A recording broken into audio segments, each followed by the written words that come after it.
Count, count, count, count, count the bullets in the bandoliers. If your eyes drop, they will get atop of you. Move, move, move, move, moving up and down again. There's no discharge in the war. Rise, rise, rise, rise. Think of something different. Move, moving up and down again. There's no discharge in the war. If you've been living under a rock, then I'll forgive you, but we are back on the Ducati build, and today we're avoiding the warranty, saving weight, and adding horsepower. Not that this particular thing needs any of that, and I probably should keep the warranty. But we're here now. So come over here and I'll show you what we're doing. Okay, now Hurdle Gear have been hooking us up. They are a very generous partner of this build, especially because I have no real idea if you guys are even liking bike content or not, but here we are building something really cool. So we've rated their catalog yet again, and we are sort of adding to, I guess, the functionality and the safety and a couple of sort of practical mods. We've done things like full PPF, tail tidy. We've got rid of a couple of bits and bobs that weren't necessary. We've added levers, we've done billet rear sets. So keeping in the theme of the black billet, we've got the race filler cap and the rear sets. We've gone with some Bonamici crash protection, which is going to protect our engine covers that are super susceptible in like a drop or like if you throw your bike down on the track.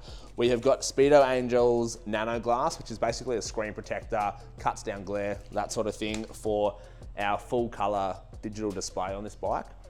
We've got a Pugue slightly taller, dark smoke windscreen, which we're going to put on there, because if you guys remember when we PPF the bike, we got the Slick As team just to put some tinted PPF on there for now while we waited for this to come into stock. So that's going to give us a little bit more height than the standard one, which if you're tall like me and you're trying to tuck under a standard windscreen, you're going to have a hard time. So that little bit of extra height is going to make life really easy. These guys, Evotech crash bobbins for our axles. We've got front and rear.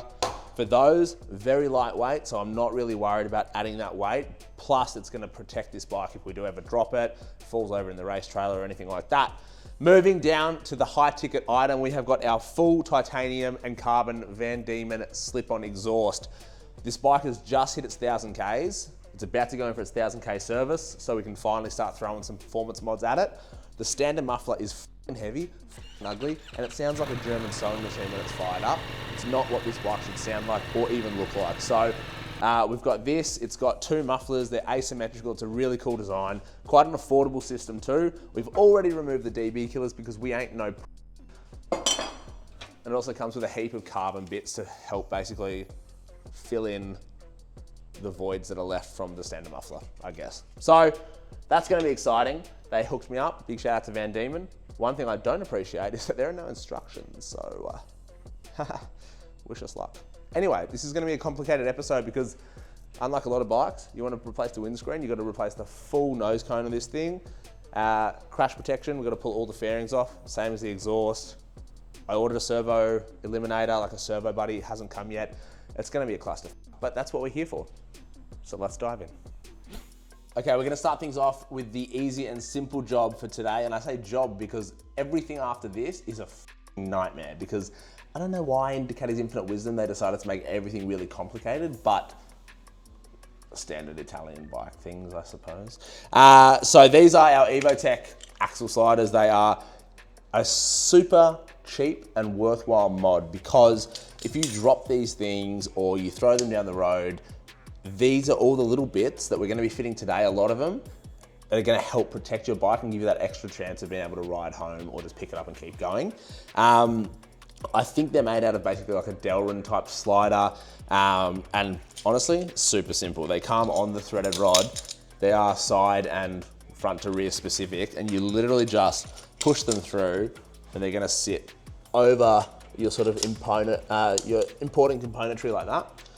And the only part of this that you need advice for is just to make sure you get that threaded rod sort of central within the slider, because obviously if you have a piece of metal sticking at the end of the slider, that's still gonna give the road something to grab if you do throw your bike down. So super simple. I think it's a 13, which is what I've got. And these things are super lightweight too. So for all you weight Nazis out there, it's not a big issue. Plus, with the amount of weight we're saving when we fit the exhaust today, a little bit of bike protection like this is a well worth investment. So we're just gonna dack these on, not without locking up the other side though, we're not.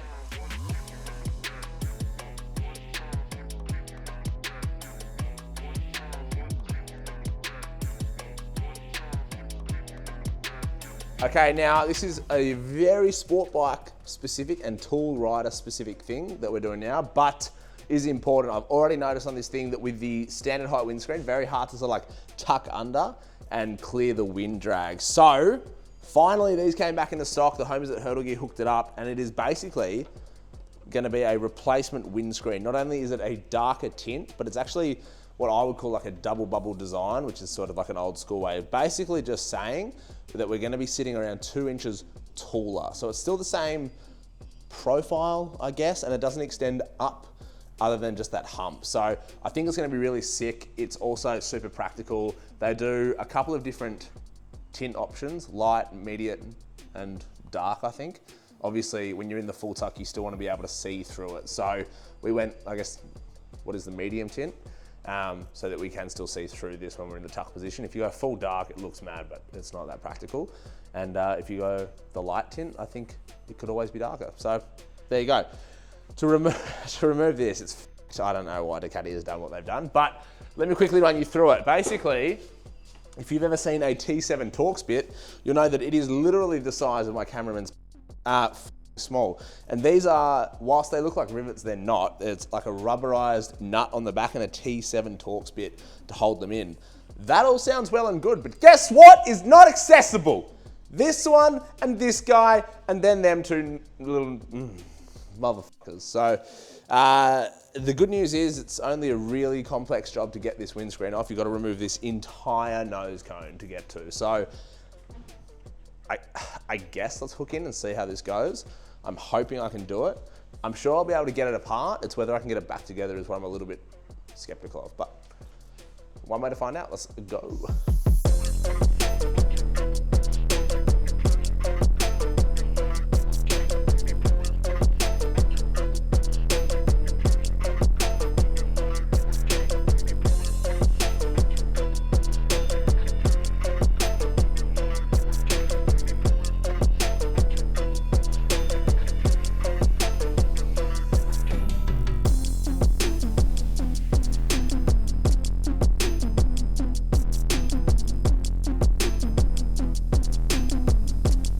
Okay, so we are about to dive into our right-hand side, throttle side of the bike, pull that fairing off and chuck our crash protection on before diving into the exhaust. Why in that order? Because we've already done this side of the bike. The reason I've done this off camera is because last time, if you remember me fitting these rear sets, it was a of a time. It was the worst thing I've ever done in my life because I'd never done it before. This time it all went very smoothly, a little bit of muscle memory, and now that sort of, I guess all the bike is PPF wrapped and stuff, I'm a little bit less careful and don't have to be as nervous about, you know, scratching it and being a little bit rough and ready with the fairing. So we're about to dive down here. Bonamici stuff available from Hurdle Gear. There's actually so many parts on this bike, plus 100 million bazillion parts more available on the Hurdle Gear website. Super easy to use. You put your bike details in there.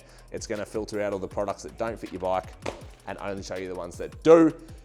Previously on bike builds and stuff that I've done, like I've had probably 20 to 30 different bikes over the past 10 years. I would just like buy off eBay that I thought looked cool and throw it on the bike, and it would usually be cheap, nasty shit. This bike, being like an all-time dream bike, being an expensive Euro Italian super bike, I was like, I need to do this properly. So I'm extremely fortunate to be working with Hurdle Gear that supply only quality stuff. Everything from your crash protection, and you know, all the bits that you're seeing us fit in this whole build series.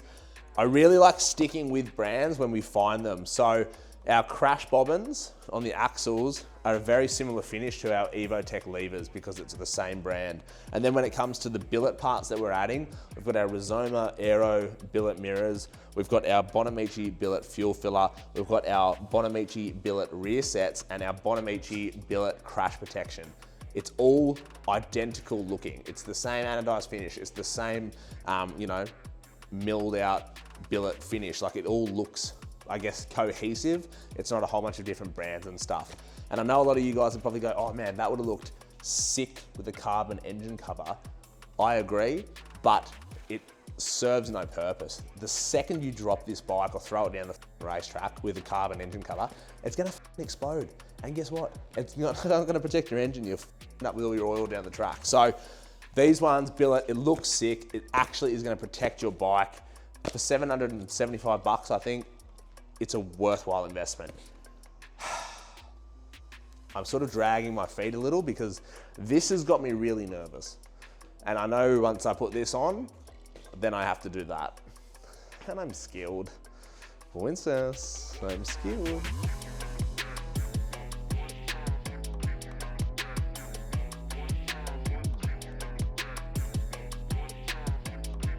Okay, so everything's gone very smoothly. Everything is looking awesome, to be honest. I'm loving this crash protection on the engine to sort of break up that gold magnesium color.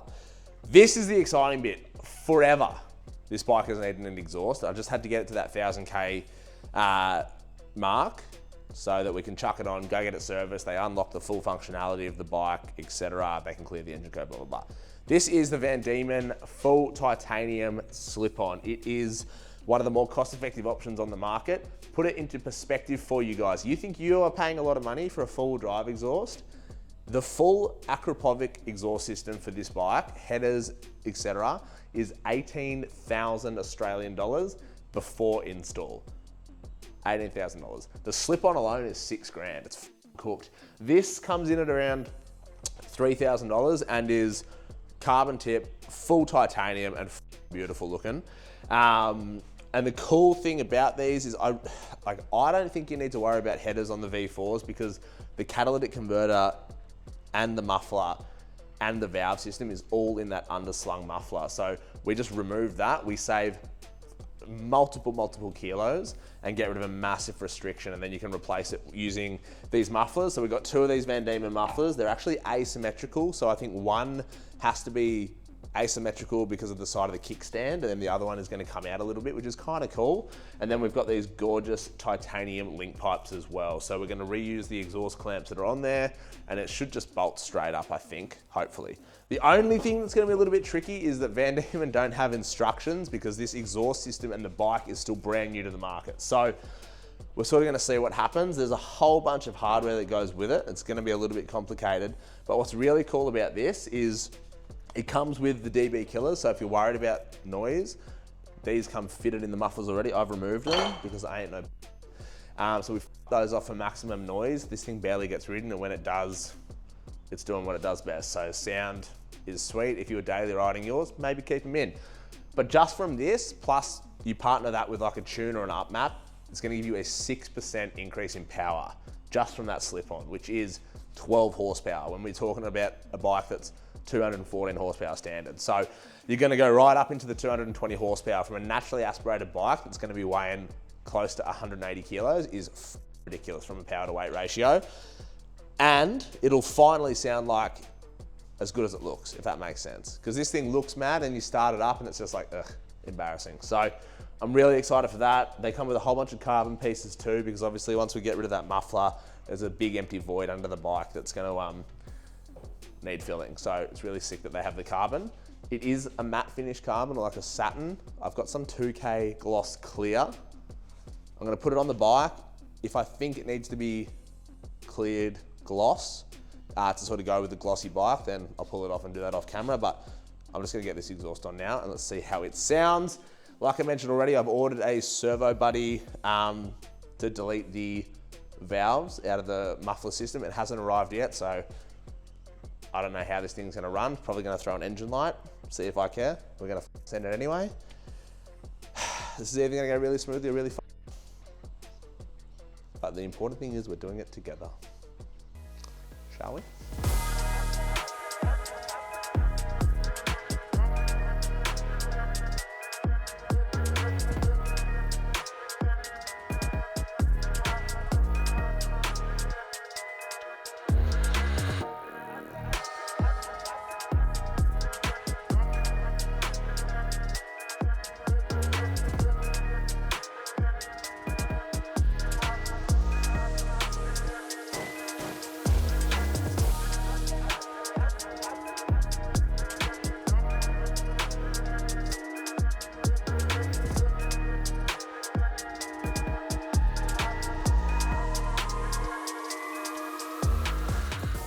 So the instruction, not even instruction sheet, the salesman sheet says unleash peak performance, which I agree with, but unmatched craftsmanship, proving a little bit controversial thus far, mostly because we have no instructions to work with, which is, to me, beyond crazy for a company to release an exhaust system with no instructions. But maybe in the future they'll have some, or maybe you'll be as f***ed as I am when I'm trying to install this.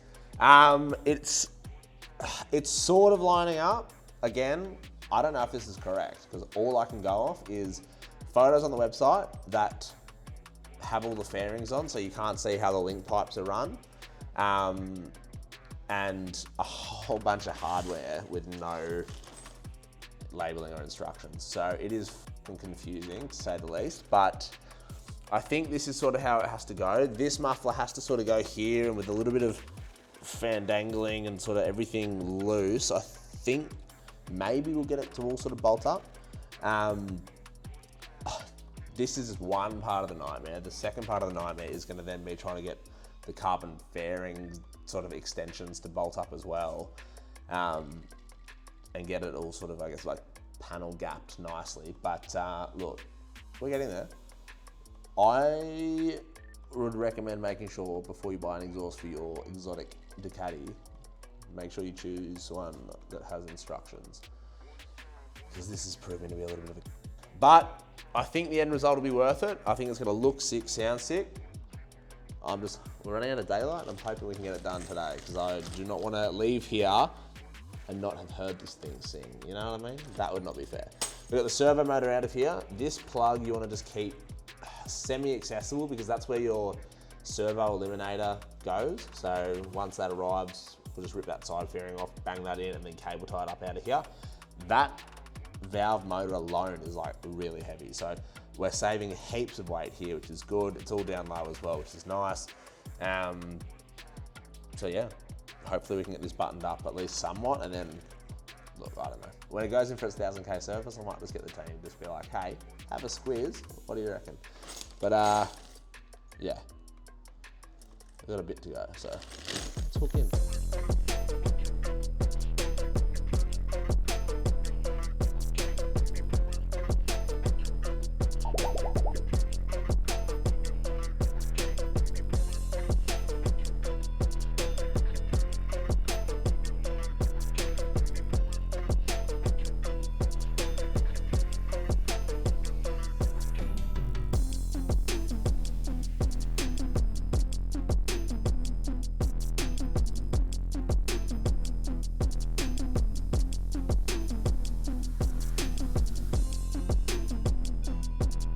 Okay, it's a new day. We ran out of a little bit of light to film our outro and our sound check last night, because I'm not gonna lie to you, the exhaust was extremely intricate, and I am an extreme novice when it comes to mechanical ability.